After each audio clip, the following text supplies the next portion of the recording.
Bienvenidos al tutorial de New Cold War, juego que va a ser publicado por Buka Simulations y que saldrá a la luz en torno a abril-mayo de 2025. Es un juego de 1 a 4 jugadores con una duración de en torno a 2 horas y media, 3 horas. Es un juego sobre geopolítica reciente, entre 1989 y 2019, desde los comienzos de la desintegración de la Unión Soviética con la caída del muro de Berlín hasta antes de comenzar la pandemia del COVID. ¿Vale? En el juego están los cuatro grandes poderes, que son Estados Unidos, la Unión Europea, que forman el bloque azul, y por otro lado China y Rusia, que forman el bloque rojo. Estos bloques van a cooperar en determinadas mecánicas, pero al final de la partida la victoria va a ser individual. ¿Vale? Comenzaremos explicando un poco las diferentes partes del tablero. Aquí podéis ver el track de turno. ¿Vale? Son 9 turnos máximo, la partida podría llegar a acabar antes, y son 3 turnos por década. En el marcador de turno tenemos una serie de iconos que nos indican las fases más importantes de la partida, como iremos viendo posteriormente. Aquí en el centro del tablero tenemos lo que nosotros llamamos la mesa de negociaciones, es donde los 4 jugadores van a colocar sus cartas en cada ronda de juego.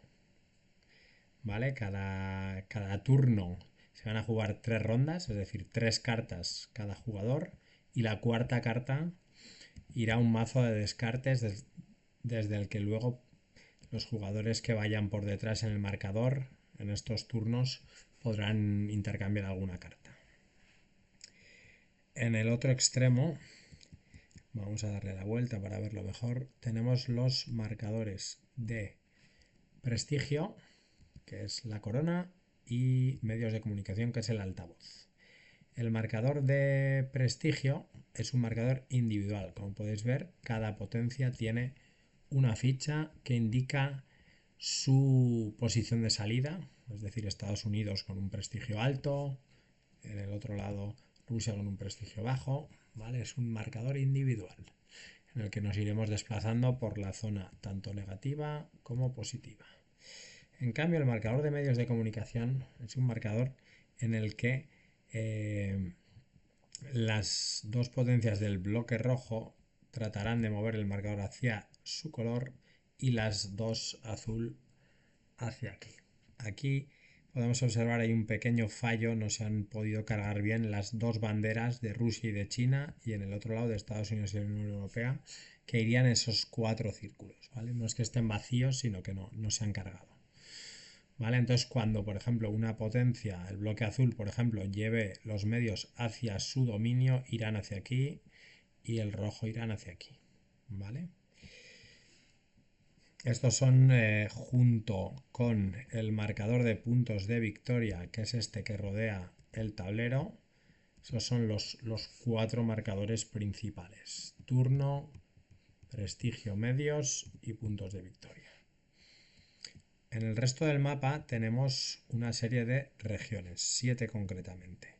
Tenemos Europa, Oriente Medio, Centroamérica y Sudamérica, África, Asia y el sudeste asiático.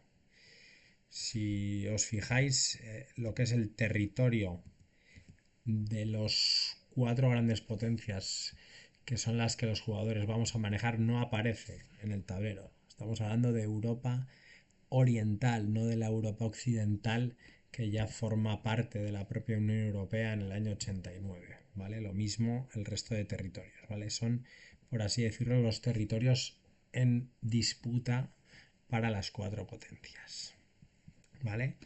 Cada región, podéis ver, tiene un cuadro de región, ¿vale? Y a su vez puede estar dividida en subregiones, ¿vale?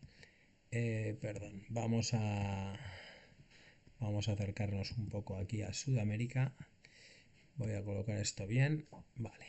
Entonces, por ejemplo, la comunidad andina está formada por estos 4 países unidos por líneas naranjas, ¿vale? Estas fichas, las subregiones, son, son marcadores que se pueden dar la vuelta cuando uno de los jugadores controle estos 4 países al final de un turno de juego, podrá reclamar la recompensa y le dará la vuelta. Se llevará una recompensa personalizada según los puntos de victoria que podéis ver ahí en, en la ficha, ¿vale?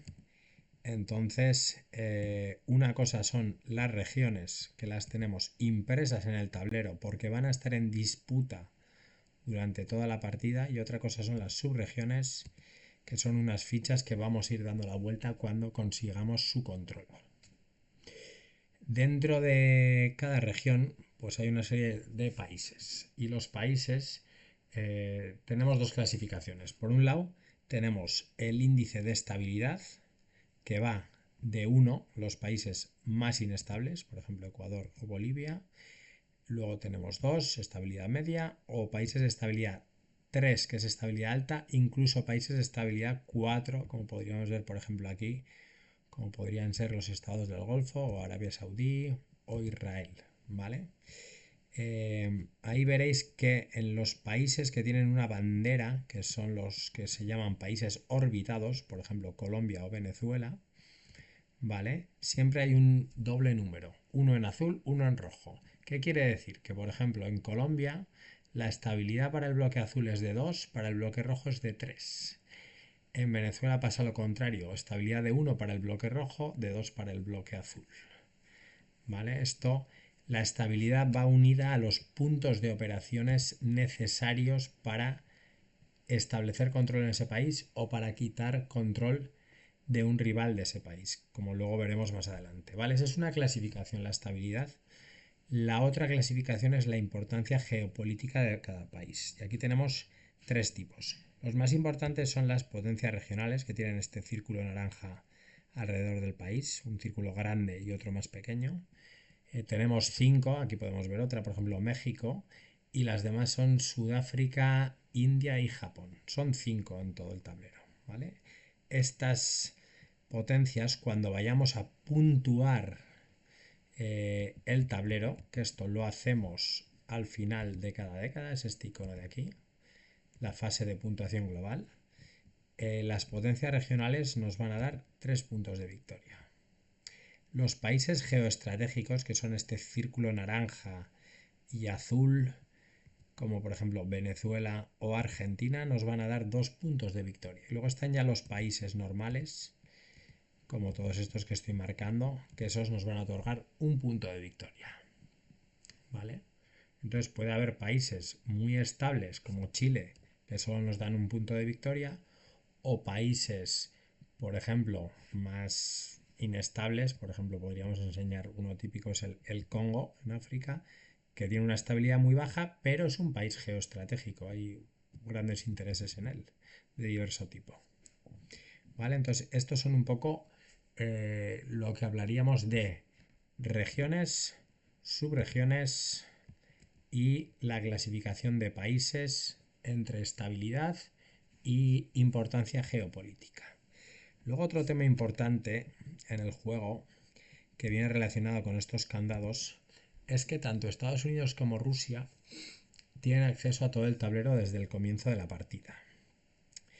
En cambio, la Unión Europea y China solo pueden actuar en Unión Europea, Europa y África, y China en Asia y en el sudeste asiático. ¿Vale? Estos candados, por tanto, lo que indican, tienen un número, como podéis ver, impreso, indican que, por ejemplo, la Unión Europea en la primera década hay algún evento en el mazo de juego que le puede dar el acceso a Sudamérica, ¿vale? Tiene que poder jugar ese evento y entonces podrá quitar ese candado y mostrar ya que tiene acceso a la región. Lo mismo pasa en este caso, por ejemplo, con China, ¿vale? En la tercera década tiene algún evento que le permite entrar en Sudamérica. Por lo tanto, siempre, a excepción de los dos casos que voy a comentar ahora, siempre se necesita jugar el evento para entrar en una región.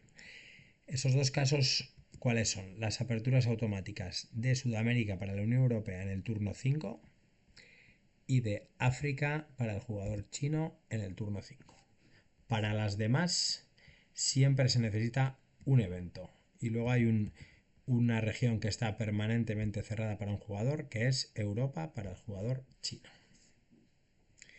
¿Vale? Pues ya hemos explicado lo que es el tablero, ¿vale? Ahora vamos a ver cómo se desarrolla un turno de juego, ¿vale? Como he dicho, en un turno cada jugador va a recibir 4 cartas, de las que va a jugar 3, ¿vale? ¿Cómo se colocan las cartas? ¿Vale?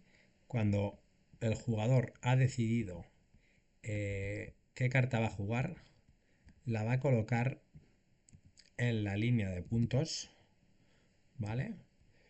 Y por lo tanto, cuando todos hayan colocado sus 4 cartas, desvelaremos todas a la vez, ¿vale?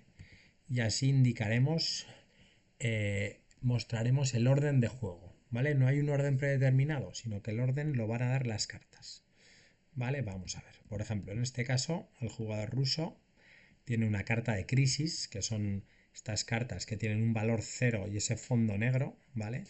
Es la carta, por así decirlo, negativa más perjudicial, la carta de crisis, ¿vale? Estas se juegan siempre como evento y se juegan siempre en primer lugar.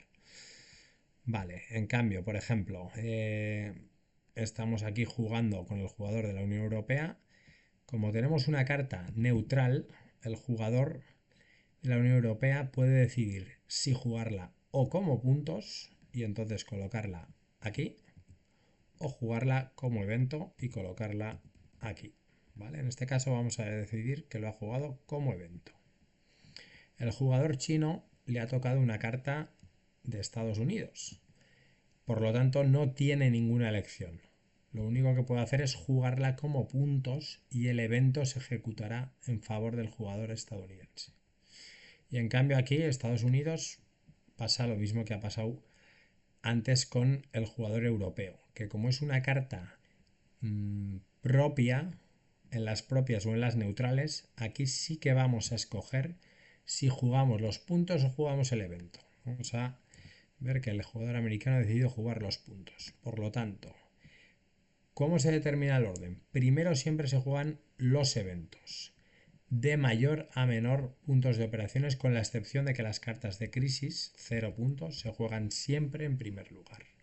Por lo tanto, el jugador ruso jugaría la masacre de Tiananmen. A continuación jugaría el siguiente evento, ya que no hay otro, sería conversaciones de paz. Y posteriormente ya juegan las cartas de puntos de operaciones de mayor a menor valor. Es decir, primero el jugador americano jugará Juegos de Atlanta y después el jugador chino jugará Monarquías del Golfo. En este caso, cuando se juegan unos puntos y un evento, siempre el orden es jugar primero los puntos y después el evento. Es decir, en este caso, en las Monarquías del Golfo, el chino jugará el punto de operaciones, después se ejecutará el evento favorable a Estados Unidos. ¿Se ejecutará? Sí, pero en este juego tenemos un mecanismo para evitar que se puedan ejecutar ciertos eventos. Y estos son los vetos. Cada jugador tiene, por regla general, 3 vetos, como podemos ver aquí con el jugador europeo. En cambio, Rusia y Estados Unidos tienen un veto extra para la primera década, ¿vale?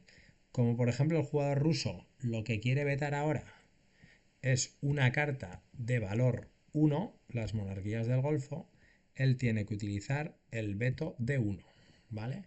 Esto quiere decir que ese evento no se va a ejecutar. El jugador chino jugará su punto con normalidad, pero el evento no se va a ejecutar. En cambio, el jugador ruso, al vetar, ¿qué pasa? Que cuando vetas cartas de 1 pierdes un punto de victoria, es decir, hay un coste político. En este caso, el jugador ruso bajaría del 20 al 19. Si hubiese vetado una carta de 3 puntos, bajaría a 3, una de 2, bajaría a 2, ¿vale? Estos vetos son, estos 3-4 vetos son para toda la partida y solo puede jugarse uno por turno, ¿vale? Por lo tanto, es muy importante decidir en qué momento vamos a jugarlo.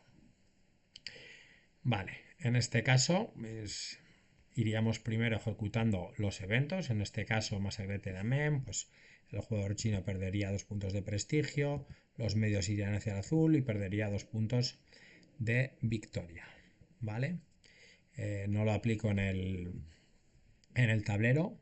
Pasaríamos a jugar este evento, jugaríamos tal, y ahora tocaría ya la carta del jugador americano, que son los puntos de operaciones, que es lo que me interesa explicar cómo se pueden jugar los puntos de operaciones. Tenemos 6 formas de jugar, ¿vale? Vamos a verlas aquí en Sudamérica, por ejemplo. Por lo tanto, el jugador americano va a jugar 2 puntos. Con 2 puntos, ¿qué puede hacer el jugador americano? Vamos a coger unas fichas por aquí. Imaginaros, por ejemplo, con 2 puntos dice, me voy a Brasil, que es una potencia regional, me va a dar muchos puntos. Bueno, estabilidad 2 puntos. Ya están jugados. También podría haber hecho lo siguiente, un punto a Ecuador y un punto a Bolivia. 2 puntos. O vamos a imaginar que, por ejemplo, el jugador ruso estuviera ya metido en Argentina. Y el americano dice, pues bueno, yo lo que quiero con esos 2 puntos es quitarle al ruso de Argentina. ¿Vale? Por lo tanto, los puntos se pueden usar para establecer control o eliminar el control de un rival. ¿Vale? Esa sería la primera forma de jugar. ¿Vale? Ahora imaginemos que el jugador ruso está en Bolivia y lo que queremos es quitarle de Bolivia y ponernos nosotros, es decir, invertir el control de un país. Eso en New Cold War es un golpe de estado, ¿vale? Los golpes de estado tienen una serie de beneficios, pero el tercer golpe que des en el mismo turno viene penalizado aquí en el marcador de medios de comunicación. Es decir, cuando un país es excesivamente agresivo dando golpes de estado, la opinión internacional se vuelve en su contra. ¿Vale? Esa sería la segunda forma de jugar, golpe de estado, ¿vale? Ahora, por ejemplo, el jugador americano se había metido previamente en Ecuador, se había metido en Bolivia, que son países muy inestables. Es decir, con un punto nos quitan, con 2 puntos nos pueden dar un golpe de estado. ¿Qué podemos hacer? Podemos jugar fichas de estabilidad. Esta es la tercera forma de jugar. Cada ficha cuesta un punto. En este caso ponemos la ficha encima de Ecuador y encima de Bolivia. Por lo tanto, esto significa que para el bloque rojo, quitar a Estados Unidos de Ecuador vale 2 puntos o de Bolivia otros 2 puntos. Es decir, estabilizamos el país. ¿Vale? Pero también podemos hacer otras cosas. Vamos a decir, aquí los colores van siempre por bloque. El bloque azul usa siempre las fichas azules, el bloque rojo usa las fichas rojas. Aquí hemos estabilizado. Vamos a quitar estas 2 fichas. Ahora, en cambio, lo que queremos hacer es lo contrario. Queremos desestabilizar. Por ejemplo, podemos poner una ficha encima de Brasil y esto significa que el siguiente movimiento en Brasil del bloque azul, con un punto, podremos quitar al ruso de Brasil. Incluso podemos desestabilizar países que estén no controlados para prepararnos el acceso. Por ejemplo, vamos a decirlo, en vez de Argentina, vamos a ver, Chile es un país muy estable, necesito 3 puntos para entrar. Coloco un marcador de desestabilización y luego me costará 2 puntos. ¿Vale? Aquí hay que tener cuidado porque esos marcadores van por bloque. En este caso, por ejemplo, el jugador americano estaría tranquilo ya que el jugador europeo no tiene acceso a la región, entonces ahí nunca le podría quitar esos países. ¿Vale? Esa es la tercera forma de jugar, que son las fichas de estabilidad. ¿Vale? Ahora pasamos ya a la cuarta, que es jugar en el marcador de prestigio, que como viene indicado, me acerco, ¿vale? En el marcador de prestigio, jugar un punto en lo que es la zona central cuesta 2 puntos, ¿vale? Es decir, el americano en este caso con 2 puntos dice, subo el prestigio y sube su ficha una casilla, ¿vale? En cambio, en los extremos, para llegar a una zona muy alta o salir de una zona muy baja, ya necesitamos 3 puntos. Esta sería la cuarta forma de jugar. La quinta es el marcador de medios de comunicación, ¿vale?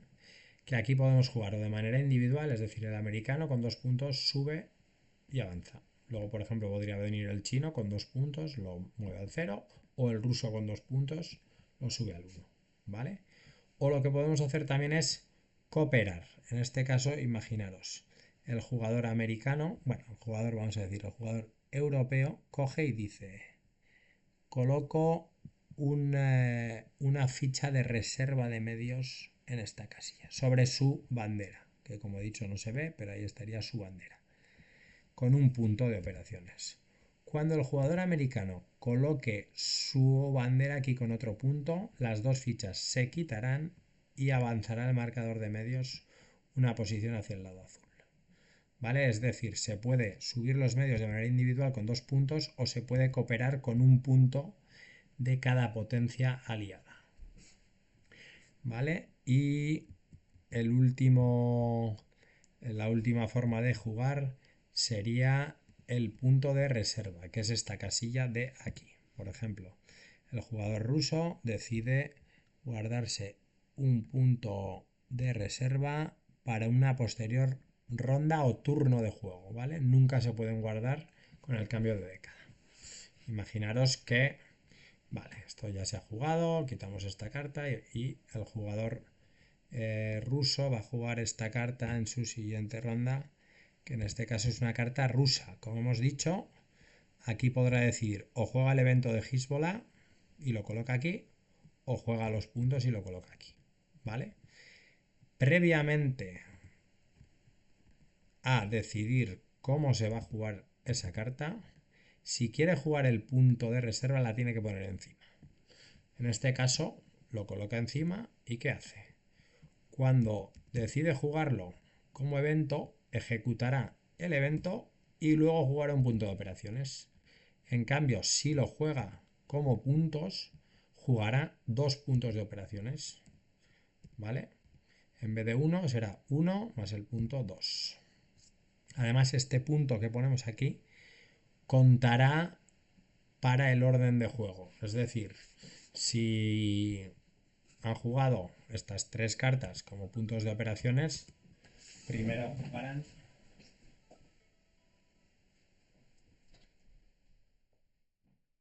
jugarán los 2 puntos del jugador americano y después los 2 puntos del jugador ruso y finalmente un punto del jugador chino. Es decir, ese punto se suma y es relevante para determinar el orden de juego.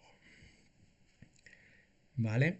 Entonces, hemos explicado las cartas, un poco la estructura del turno. Jugaríamos 3 rondas de juego y cuando hayamos jugado las 3 rondas, la cuarta carta la tiraríamos a un mazo de descartes del que luego al principio del turno 3, 6 y 9 los jugadores que vayan por detrás en la partida podrán recuperar cartas de esa pila de descartes. Podrán intercambiar alguna de su mano con alguna de ellas. ¿Vale?